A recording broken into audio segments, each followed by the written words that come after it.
ராகுல் காந்தி அதுல அரசியல் செஞ்சது, அதாவது அமித்ஷா தான் காரணம் இந்த தாக்குதலுக்கு, மோடி அவர்கள் மன்னிப்பு கேட்கணும் அப்படிங்கிற ஒவ்வொரு விஷயத்தையும் பார்லிமெண்ட்ல வச்சாரு. ஏன் இடியட் அப்படின்னு எல்லாத்தையும் வந்து திட்டினாரு. இதெல்லாம் பார்க்கும் பொழுது எப்படி சார் இருக்கு? ராகுல் காந்திக்கு பைத்தியம் பிடிச்சிருக்குன்னு தெரியுது. நம்ம அவர் பைத்தியம் பிடிச்சி போய்தான் பார்லிமெண்ட்ல இருக்கிறவங்களெல்லாம் இடியட்னு பேசுறாரு. ஆகவே ரெண்டாவது நான் கேட்கிறேன், you are a semi Indian, are you full Indian? அப்புறம் you are a semi Indian, you are anti Indian. நான் பார்லிமெண்ட்டில் பர்டினன்ட் கொஸ்டின் எதிர்கட்சிகள் கேட்டிருக்கு, பாரதிய ஜனதா கட்சி உள்ளிட்ட பல கட்சிகள். நீங்கள் 66 தடவை ஃபாரின் போயிருக்கீங்க, கணக்கு எங்கே இருக்குது? சட்டம் ஒழுங்கு சீர்கேடு அவ்வளவு மோசமாக இருக்கு. தினந்தோறும் பெண்கள் கற்பழிக்கப்படுறது, இளம் பெண்கள். திமுகவில் இருந்தது தொடருது இல்லை, பின்ன எதுக்கு மாற்றம்? ஆட்சி மாற்றம் இருக்கும், காட்சி மாற்றம் இருக்காதா? 60 நாள் தானே சார் ஆகுது. 60 நாள் என்ன, 1 மணி நேரம் போடும்.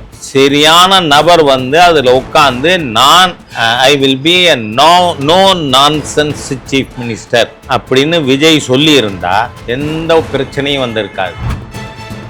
இப்பவே இவர் வந்து கர்நாடகாவுக்கு வர வேண்டாங்கிறாங்க, அங்க இருக்கிற அரசாங்கம். இல்ல சூழ்நிலைகள் சரியா இல்ல அப்படின்னு பாருங்க. நான் என்ன சொல்றேன், அப்போ விஜய் வந்தா கலவரம் வரும், ஒத்துக்கிறீங்களா? சார் தண்ணி வேணாங்கிறது தானே கேட்க போறாரு. நான் என்ன சொல்றேன், பார்லிமெண்ட்ல சொல்லியிருக்கோம் இது வராது, நாங்க அனுமதி கொடுக்க மாட்டோம். இன்னும் ஏன் கவலை, அதை ஏன் கலவரமாக்குறீங்க? அவங்க கர்நாடகாவில் பேசிட்டே இருப்பாங்க, பேசட்டும், கவலையே பட வேண்டாம். நம்ம இந்த ஜோசப் விஜய் இருந்தாலும் இல்லைனாலும் மேகதாது வராது. வாயை மூடிட்டு இருங்க, இல்லைன்னா திமுக பண்ணிய துரோகங்கள். காவிரியை பொறுத்தவரை தமிழக விவசாயிகளுக்கு திமுக பண்ணின துரோகங்கள் பாரதிய ஜனதா கட்சியால் மக்களிடம் மீண்டும் எடுத்து சொல்ல வேண்டியிருக்கும்.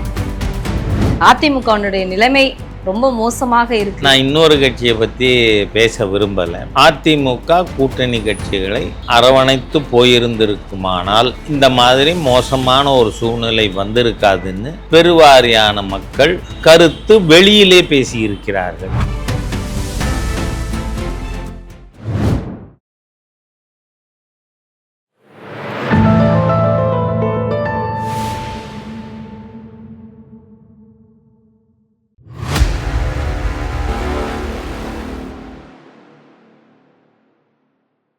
தாமரை டிவி நேயர்களுக்கு அன்பான வணக்கம். இன்று வந்து நேர்காணலில் சிறப்பு விருந்தினர் தமிழக பாஜகவின் மூத்த தலைவர் H. ராஜா அவர்கள் நம்முடன் இருக்கிறார். சார் வணக்கம். வணக்கம். எப்படி இருக்கீங்க? நல்லா இருக்கேன். பார்லிமெண்டே வந்து அப்படியே அந்த அல்லாடிட்டு கிடக்குதுன்னே சொல்லலாம். ஏன்னா பாஜக அடுத்தடுத்து என்ன மாதிரியான செய்கைகள் செய்யலாம், மக்களுக்கு என்ன மாதிரியான தீர்மானங்கள் கொண்டு வரலாம் அப்படின்னு ஒரு 4 மாதங்களுக்கு முன்னாடியே, தமிழகத்தில் புதிய ஆட்சி வர்றதுக்கு முன்னாடியே ஒரு திட்டங்கள் போட்டு அப்படியே சூப்பரா வச்சுட்டாங்க. ஆனா இன்னைக்கு இந்த வந்தே மாதரம் பாடினாலும், தமிழ்தாய் வாழ்த்து பாடினாலும், ஜனகணமன பாடினாலும், இதுல எல்லாத்துலயுமே குளறுபடி பண்ணுது திமுக. இதுல முக்கியமாக இந்த மசோதா கொண்டு வந்ததுக்கு இது வந்து நகைச்சுவையா இருக்கு, கிண்டலா இருக்கு, கேலி பண்றாங்க. தமிழக மக்களையும் இஸ்லாமியர்களையும் வந்து ரொம்ப தொந்தரவு பண்றாங்க, இந்துத்துவாவை உள்ள கொண்டு வர பாஜக துடிக்குது அப்படின்னு கனிமொழி ராசாவும் போட்டி போட்டுட்டு விமர்சனம் பண்ணியிருக்காங்க. கனிமொழி ராசா ஆகியோர் தேச விரோத மனப்பான்மை கொண்டவர்கள். ஏன்னா வந்தே மாதரத்தை பிஜேபி கொண்டுதா, ஆர்எஸ்எஸ் கொண்டு வந்ததா? இல்லை. பிஜேபி ஆர்எஸ்எஸ் எல்லாம் பிறப்பதற்கு முன்பாகவே வந்தே மாதரம் பங்கிம் சந்திர சாட்டர்ஜி அவர்களால் பாடப்பட்டது. அப்போது தேசிய பாடலாக 1947 ஜனசங்கம் ஆரம்பிக்கிறதுக்கு முன்னாடியே முடிவு பண்ணி ஜனகணமன தேசிய கீதமாகவும் வந்தே மாதரம் தேசிய பாடலாகவும் காங்கிரஸ் தானே முடிவு செய்தது. அப்போ காங்கிரஸ் தமிழர்களை இஸ்லாமியர்களை கேலி பண்ணுதா, துன்புறுத்துதாங்கிறத இந்த தேச விரோத எண்ணம் கொண்ட கனிமொழி ராசா போன்றவர்கள் பதில் சொல்லணும். நீங்கள் தேச விரோத எண்ணம் கொண்டவர்கள் நீங்கள். ஏன்னா ஈவேரா தலைமையில் இந்திய சுதந்திரத்தை எதிர்த்தீர்கள். இந்திய சுதந்திர தினத்தை தேச விரோத தினம் அப்படின்னு நீங்கள் தீக்காவில் கொண்டாடினீங்க. இப்போ நீங்கள் எல்லாரும் சேர்ந்து எங்களுக்கு தேசபக்தி சொல்லி கொடுக்குறீங்களா? அன்னைக்கு நடந்தது இது எல்லாமே எதுவும் புதிது அல்ல. ஆனா சார், இன்னைக்கு இவங்க இப்போ சுதந்திர தினம் அப்படிங்கும் பொழுதே மோடி அவர்கள் நம்ம ஒரு மாதங்களுக்கு முன்னாடி நம்ம பார்க்கலாமே, ஆஸ்திரேலியாவில் நம்மளுடைய தேசிய கீதத்தை பாடினதும் அப்படி ஒரு ஆரவாரம் ஆஸ்திரேலிய மக்கள் கிட்ட இருந்தது. அதே மாதிரி அம்பேத்கர் சிலையை அவர் ஓபன் பண்ணி வச்சதுல இருந்து எல்லாமே அடுத்தடுத்த செயல்கள் எல்லாமே இவங்களுக்கு எதிர்க்கட்சியா இருக்கக்கூடிய காங்கிரஸ் கூட அந்த அளவுக்கு துள்ளல. திமுக ஏன் அந்த அளவுக்கு குதிக்கிறாங்க? காரணம் திமுகவின் பிறப்பு தேச விரோதம். காரணம் நீங்க என்னன்னா, திராவிட கழகம் துவங்கப்பட்டது 20களில் தேச விரோத எண்ணத்தில் தானே. ஆமாம். 47 அன்னைக்கு அண்ணாதுரை அவர்கள் ஈவேரா அவர்களோடு கருத்து முரண்பட்டதே சுதந்திர தினத்தை கொண்டாடியதில்லை. இது சுதந்திர தினம் துக்க தினம்னு ஈவேரா சொன்னார், தேச துரோகி அதனால சொன்னார். ஸோ அதை எஸ்டாப்ளிஷ் பண்ணியிருக்கு பல விதத்தில். அதனால் தேச விரோதிகள், இந்த நாட்டின் எதிரிகள், வெள்ளையனை ஆதரித்தவர்கள், காந்தியார் சொல்லுகிறார் வெள்ளையன் வெளியேற வேண்டுமாம், வெள்ளையன் வெளியேறிவிட்டால் விஞ்ஞானம் வெளியேறிவிடும் என்ன அப்படின்னு பேசின தேச துரோகிகள் தானே திமுக காரங்க. அந்த பாரம்பரியம். அதனால அதை பற்றி நம்ம கவலைப்பட வேண்டாம், மக்கள் இருக்காங்க, அவங்க பார்த்துப்பாங்க. திமுகவை ஏற்கனவே தோச்சு துணியை காய போட்டிருக்காங்க. இன்னும் மீதி இவங்களை நல்லா மடித்து அயன் பண்ணி இஸ்திரி பண்ணி பொட்டியில் எடுத்து வைப்பாங்க. காங்கிரஸ் எதிர்கட்சியா இருந்துட்டு என்னென்னமோ வேலைகள் செய்ய திட்டம் தீட்டுறாங்க. அதுல முக்கியமான ஒரு விஷயம், இந்த நீட் வினாத்தாள் கசிவு அப்படிங்கிறதுக்கு காக்ரோச் ஜனதா பார்ட்டி அப்படின்னு ஒரு இயக்கத்தை ஆரம்பித்தது. இவங்க போன வருஷம் தான் அதை ஆரம்பிச்சோம்னாங்க. ஆனா 2021 அதை ஆரம்பித்து 4 வருடங்கள் ஆகுது அப்படிங்கிறது அது எல்லாமே கண்டுபிடித்து நம்மளுடைய மக்கள் பாஜக உறுப்பினர்கள் எல்லாமே எடுத்து போட்டுட்டாங்க. ஆனா இவங்க சொன்ன விஷயத்துக்காக தர்மேந்திர பிரதான் அவர்கள் பதவி விலகினதுல இருந்து அதுக்கப்புறம் ராகுல் காந்தி அதுல அரசியல் செஞ்சது. அதாவது அமித்ஷா தான் காரணம் இந்த தாக்குதலுக்கு, மோடி அவர்கள் மன்னிப்பு கேட்கணும் அப்படிங்கிற ஒவ்வொரு விஷயத்தையும் பார்லிமெண்ட்ல வச்சாரு. ஏன் இடியட் அப்படின்னு எல்லாத்தையும் திட்டினாரு. இதெல்லாம் பார்க்கும் பொழுது எப்படி சார் இருக்கு? ராகுல் காந்திக்கு பைத்தியம் பிடிச்சிருக்குன்னு தெரியுது நமக்கு. RVS மணி சொன்ன மாதிரியா டெரரிசம்னு ஒரு புத்தகம் எழுதினாரு. அதாவது நீங்க பாத்தீங்கன்னா ராகுல் நம்ம அதிகமாக டிஸ்கஸ் பண்ணுற அளவுக்கு ஒரு முக்கியமான நபர் இல்லை. காரணம் என்னன்னு சொன்னால், உண்மையிலே பைத்தியம். அவர் பைத்தியம் பிடிச்சி போய்த்தான் பார்லிமெண்ட்டில் இருக்கிறவங்களெல்லாம் இடியட்னு பேசுகிறார். ஆகவே ரெண்டாவது நான் கேட்குறேன், you are a semi Indian, are you full Indian? இல்லை. அப்புறம் you R a semi Indian, you are anti Indian. நான் பார்லிமெண்ட்டில் பர்டினன்ட் கொஸ்டின் எதிர்கட்சிகள் கேட்டிருக்கு, பாரதிய ஜனதா கட்சி உள்ளிட்ட பல கட்சிகள். நீங்கள் 66 தடவை ஃபாரின் போயிருக்கீங்க, கணக்கு எங்கே இருக்குது? எதுக்காக போனீங்க? யார் யாரை பார்த்தீங்க? மாண்புமிகு பிரதமர் மோடி அவர்கள் வெளிநாட்டுக்கு போனால் யாரையாவது உலகத்துக்கு தெரியாமல் சந்திக்கிறாரா? இல்லை, சந்திப்பதில்லை. ஆனால் ராகுல் காந்தி உலகத்தில் இருக்கக்கூடிய இந்திய விரோத சக்திகள், இந்த சக்திகளை திருட்டுத்தனமாக பார்க்குற ஒரு மோசமான அரசியல்வாதி. அதனால் அந்த மோசமான அரசியல்வாதியை பற்றி நாம் அதிகமாக டிஸ்கஸ் பண்ண அவசியம் இல்லை. காரணம், he is a rank anti national. அதனால் இப்ப நீங்க சொல்வது போலவே RVS மணி அவர்கள் மத்திய இதுல மத்திய தலைமைச் செயலாளராக இருக்கும் பொழுது ஒரு புத்தகம் எழுதினார், டெரரிசம் அப்படின்னு. அதாவது இந்துத்துவாக்கு எதிராக சைனாவோடு இணைந்து செயல்பட்ட ராகுல் காந்தி முடிந்தால் வழக்கு போடுங்க. புத்தகத்தை நான் முழுசா படிச்சிருக்கேன், என்னோட லைப்ரரியில வச்சிருக்கேன். அதாவது அப்ப என்ன முயற்சி பண்ணாங்க, திக்விஜய் சிங்கோட தூண்டுதலின் பேரில் ஹிந்து டெரர் இருக்குது, அந்த ஹிந்து டெரர் தான் சங்க பரிவார் அப்படின்னு எஸ்டாப்ளிஷ் பண்ண நினச்சாங்க. ஆனால் ஆர்விஎஸ் மணியன் வந்து அந்த மாதிரி ஹிந்து டெரர்னு ஒன்று கிடையாது அப்படிங்கிறத தெளிவாக அந்த புத்தகத்தில் எழுதியிருக்கார். அதனால் நாம் ஏற்கனவே established fact, you are a semi Indian, can you change your mother's nationality? இல்லை. நீங்கள் வந்து உங்கள் அம்மா இந்த நாட்டினுடைய குடிமகளாகிறதுக்கு முன்னாடியே இந்த நாட்டில் ஓட்டர் ஆகலையா? அது வழக்கு இருக்கா இல்லையா கோர்ட்டில்? ஆமாம், கோர்ட்டில் தீர்ப்பு வரட்டும். ஆகவே ஒரு பெரிய தேச விரோத கூட்டம், காங்கிரஸ் கூட்டம் இப்போ இந்த மாதிரியாக நடந்து கொண்டு. கண்டிப்பா சார். ஆனா இன்னைக்கு காக்ரோச் வந்து பண்ணின ஒவ்வொரு விஷயமும் வினாத்தால் கசிந்ததை அதை சரி பண்ணுங்கன்னு அவங்க வச்சாங்க. அவங்களுடைய கோரிக்கைக்கு மாணவர்களுக்கு இடையூறு வரக்கூடாதுன்னு மோடி அவர்கள் ரொம்ப சிறப்பாக செயல்பட்டு ஒரு விஷயத்தை கொண்டு வந்தார். ஆனா அதே காக்ரோச் இங்க டிஎன் காக்ரோச் நாங்க அப்படின்னு சொல்லிட்டு பேன் நீட்டுன்னு சொல்லிட்டு ஒரு பெரிய போராட்டம் பண்ணாங்க. வந்த மாணவர்கள் எல்லாமே அவங்கவுங்க ஒரு ப்ரெஸ் மீட்டை கொடுத்துட்டு அவங்கவுங்க பாட்டுக்கு கிளம்பி போயிட்டாங்க. நான் சொல்றேன், வீட்டில் கரப்பாம்பூச்சி வந்தா என்ன பண்ணுவோம்? நசுக்கி போடுவோம், காலில் போட்டிருக்கிறதால நசுக்குவோம். வெறுமனே நசுக்கிறது இல்லை. ஆமா ஆமா, காலில் போட்டிருக்கிறதால நசுக்குவோம். அந்த மாதிரி நசுக்கி போட வேண்டிய தீய சக்தி தான் இந்த காக்ரோச் ஜனதா பார்ட்டியே. காரணம் என்ன? நீங்கள் இந்த வாங்சுக்கு சீனாவோடு தொடர்புள்ளவர், தேச விரோத நடவடிக்கைகளில் ஈடுபட்டவர் அப்படின்னு ஏற்கனவே காங்கிரஸ் ஆட்சியில் கைது பண்ணப்பட்டவர். பிஜேபி ஆட்சியில் இல்லை, காங்கிரஸ் ஆட்சியில் வாங்சுக் வாஸ் அரெஸ்டட்.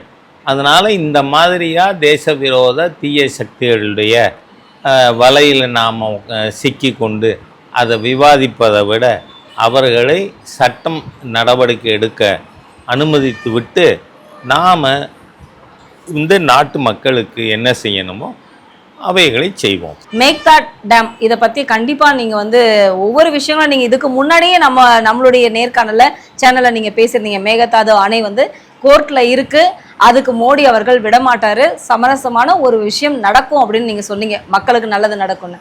அதே மாதிரி தான் இன்றைக்கும் மத்திய அரசாங்கம் செயல்படுது. ஆனால் இங்கே இருக்கக்கூடிய எதிர்கட்சிகளாகட்டும், யார், அதாவது திமுக, திமுக என்ன சார் நீங்க விஜய், தளபதி விஜய் சொன்ன மாதிரி நீங்க சொல்றீங்க? இல்ல, தளபதி விஜய் நான் சொன்னதை சொன்னார்.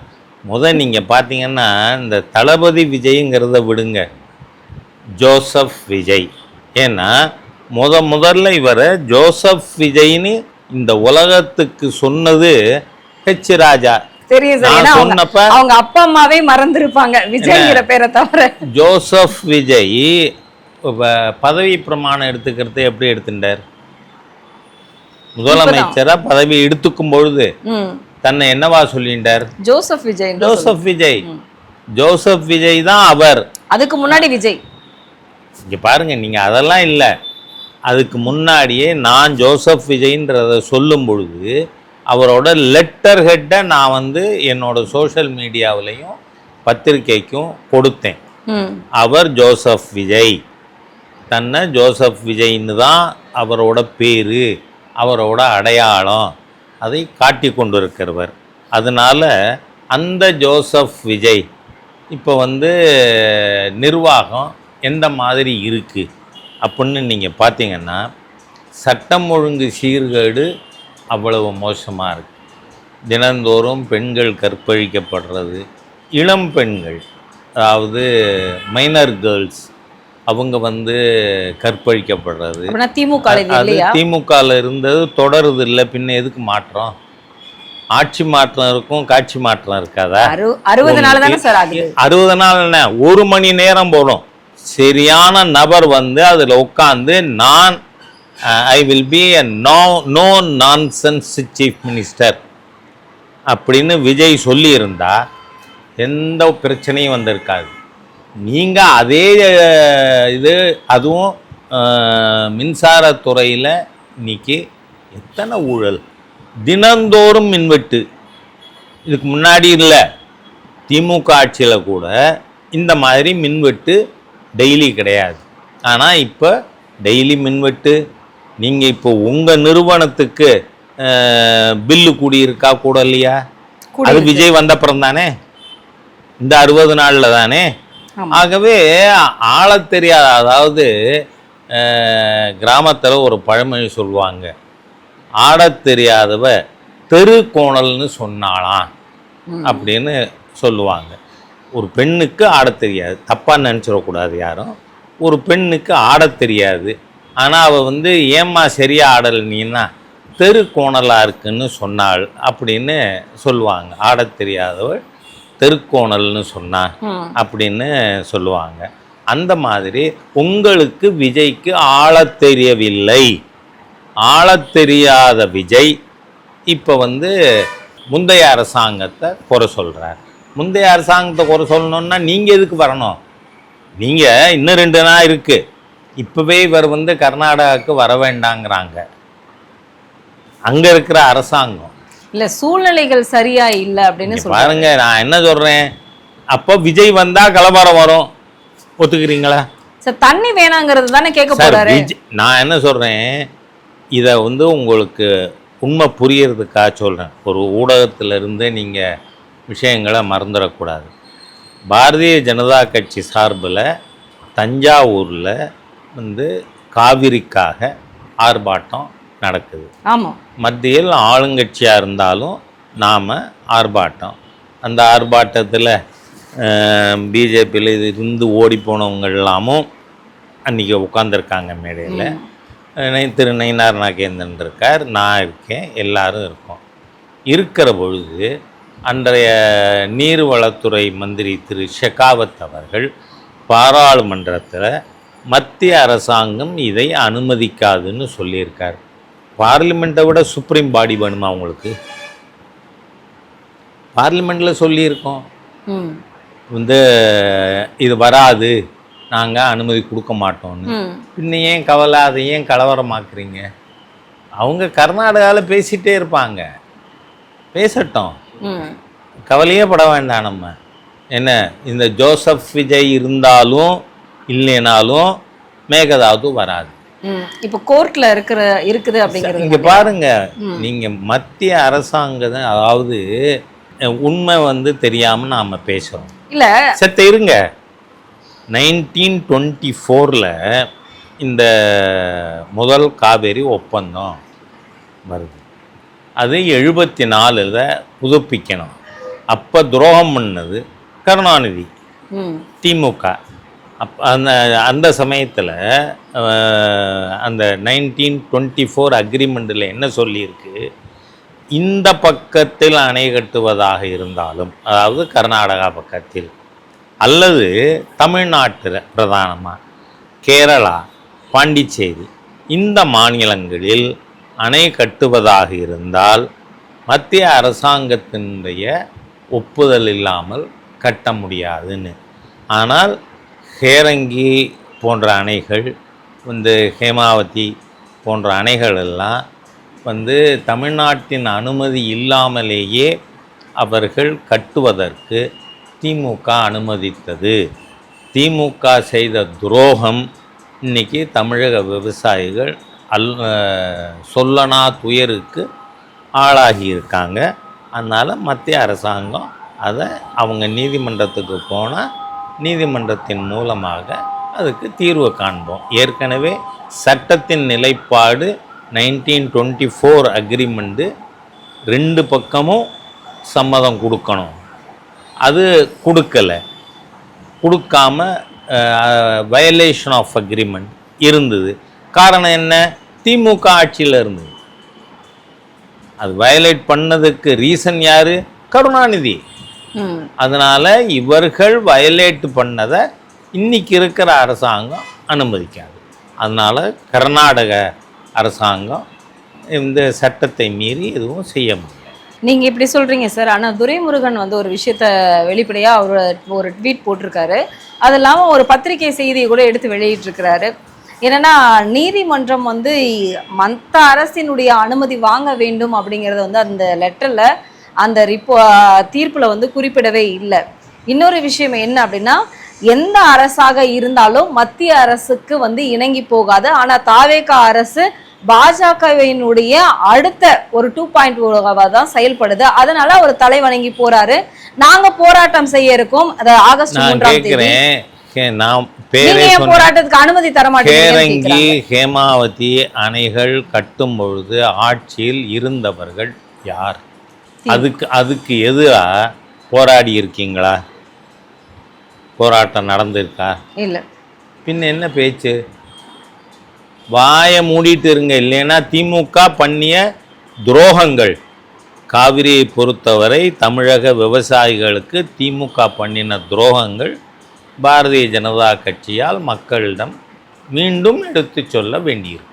இன்னைக்கு வந்து எல்லாருக்குமே ஒரு முக்கியமான ஒரு விஷயம் என்னன்னா, செந்தில் பாலாஜி அரெஸ்ட் ஆகுறாரு. அது டிரான்ஸ்ஃபார்மர் ஊழல் அப்படின்னு சொல்லிட்டு ஃபர்ஸ்ட் ஒரு கேஸ் வழக்கு இருந்தது, குதிரை பேர வழக்கு, அடுத்தது டாஸ்மார்க் வழக்கு அப்படின்னு சொல்லிட்டு நீங்க முன்னாடி சொன்ன மாதிரியே இன்னைக்கு கரண்ட் பில் வந்து ரொம்ப அதிகமா இருக்கு. இவங்களுடைய கொள்முதல், அதாவது டிரான்ஸ்ஃபார்மர் ஊழலுக்கே வந்து நாங்க வெள்ளை அறிக்கை வெளியிடுவோம்னு சொன்னாங்க.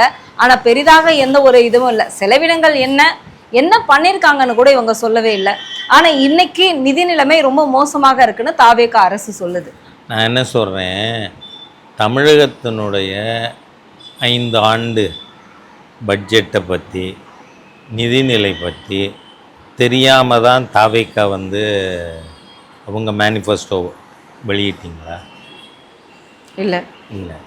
தமிழ்நாட்டில் திமுக ஆட்சிக்கு வர்றதுக்கு முன்னாடி 4,30,000 கோடி கடன். ஆனால் 5 ஆண்டுகளுக்கு பிறகு 9,30,000 கோடி, அதாவது அதிகமாக 5 லட்சம் கோடி கடன் இருக்குன்னு ஜோசப் விஜய்க்கு, ஏன்னா நான் வந்து அவரே இதில் பதவி பிரமாணத்தில் சொன்னதை நான் மறைச்சுட்டேன், என்னோட ஐடென்டிட்டியை ராஜா வேணுன்னே மதவாத எண்ணத்தோடு மறைச்சுட்டார் அப்படின்னு திரு ஜோசப் விஜய் சொல்லக்கூடாது உலகத்துக்கு. அதனால் சொல்கிறேன்னா, அந்த ஜோசப் விஜய் இதெல்லாம் தெரியாமல் தான் தேர்தல் அறிக்கை கொடுத்தீங்களா? இல்லை, நான் சரி பண்ணுவேன்னு சொன்னார். சரி பண்ணுவேன்னு பண்ணுங்க. மோசமாக இருக்குது. இந்த 60 நாளில் மக்கள் கிராமங்களில் பல மணி நேரம் மின்வெட்டு எதிர்கொண்டு வருகிறார்கள். சென்னைக்கு இல்லைங்கிறதுனால சென்னை வாசிகளுக்கு தெரியாது. ஆனால் கிராமங்களில் விவசாயிகள் வந்து விவசாயத்துக்கு தண்ணி, அதாவது கொஞ்சம் நஞ்சம் இந்த உயிர் தண்ணி ஊற்றவாவது கிணத்து தண்ணி எடுத்து ஊற்றுவோம், போர்வெல் தண்ணி, டீப் போர்வெல் தண்ணி எடுத்து ஊற்றுவோம், அப்படியே செய்ய முடியாது. அந்த அளவுக்கு மிக மோசமான ஒரு சூழ்நிலை இருக்குது.